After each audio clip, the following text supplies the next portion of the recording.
Netcasts you love. From people you trust. This is Twit. Now, let's say hello to Shannon Morse. Hello. Snubs, who produces this show and is working on some new shows for Twit, which we'll talk about later. Yeah. But you tried to palm this off on me.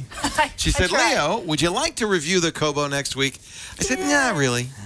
The Kobo is kind of a left field tablet. You've got the Kindle. Yeah. You've got the Nook from Barnes & Noble. Those are two big booksellers. Yeah. Kobo is kind of the third flavor. So Kobo is like the little guy that nobody ever hears about. But I'm totally supporting, the let's support them if they're good.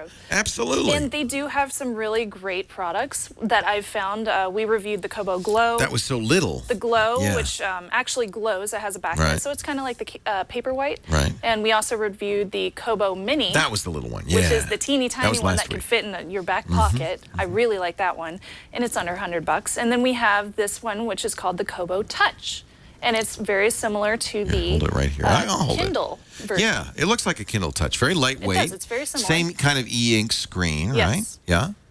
Yeah. So what do you think? So let me just discuss a little bit of the specs of this guy. This one is 6-inch, just like the Kobo Glow. The difference between the two is, of course, this one's touchscreen, and it does not have the glowing backlight on it. So it's just your regular, it's very, very simplistic. But it's direct light. It's just as readable. I mean, it's really exactly. good. Yeah. So if you're requiring something that's simplistic, that just gets to the point, is just an e-ink reader, this would be a really, really good it does have a quilted back. I like the quilted back. It gives it kind of a nice quality design feature. And it comes in a bunch of different colors, too. You can get black, white, blue, pretty lilac color for the girls, and silver as well.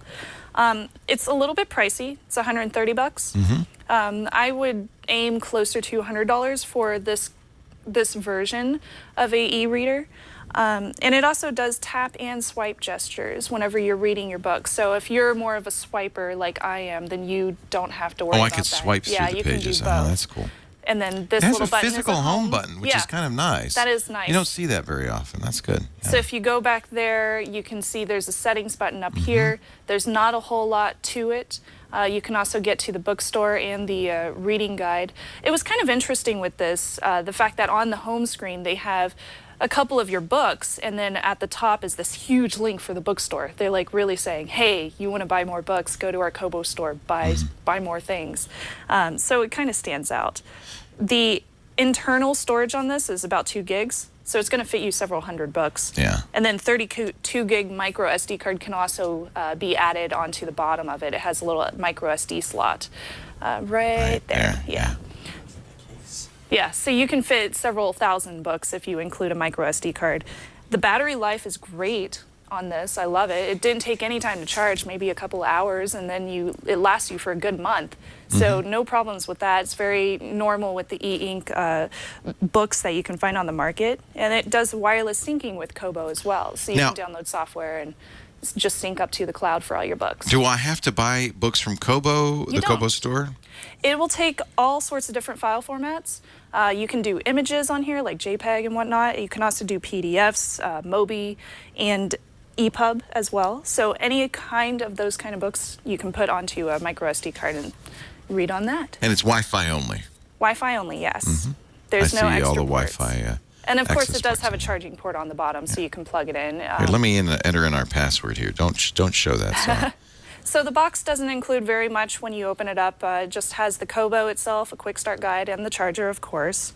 And I like the fact that they do include compatibility for comic books on here as well. And I looked through their store to find a couple of comic books that I'm familiar with, and they had all of the ones that I looked for. That's neat. So like Walking Dead is available on their store. But it's black and white, remember? Yes, it's not going to be color. It's all black and white, so you're not going to get color comics on here. But you can zoom in, which is really nice as well. That's not something that you Is it a pinch zoom or is there a tap? You can tap in the center, and then you get all these options down at the bottom. Let's see.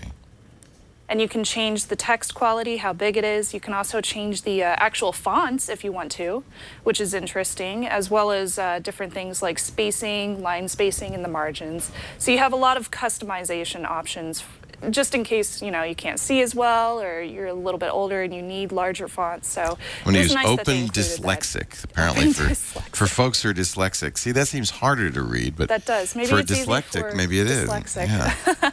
Yeah. So all in all, it's really, really nice. I would say the pricing should go down just a little bit on this this product. My pros for this are the design. I really like the design. I like the back, the quilted back. I think that's very nice. It's pretty responsive. There were a couple of times when I found it to be a little slower. I had to tap twice on the menu to get it to come up.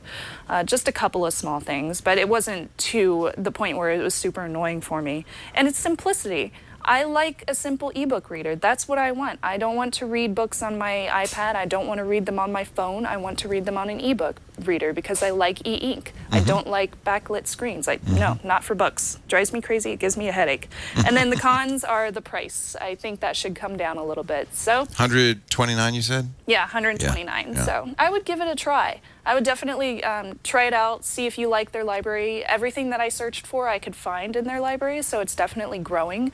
Of course, it's not as big as Amazon's market right now, but it's a possibility, so it might be the one for you. This is the Kobo Touch. Yeah. It's pretty much the equivalent of the Amazon Kindle Touch. Pretty much, yeah. With a different bookstore Yes. attached, basically. Yeah. That's the difference, yeah. Thank you. Shannon Morse. Thank you. Snubs. We appreciate it.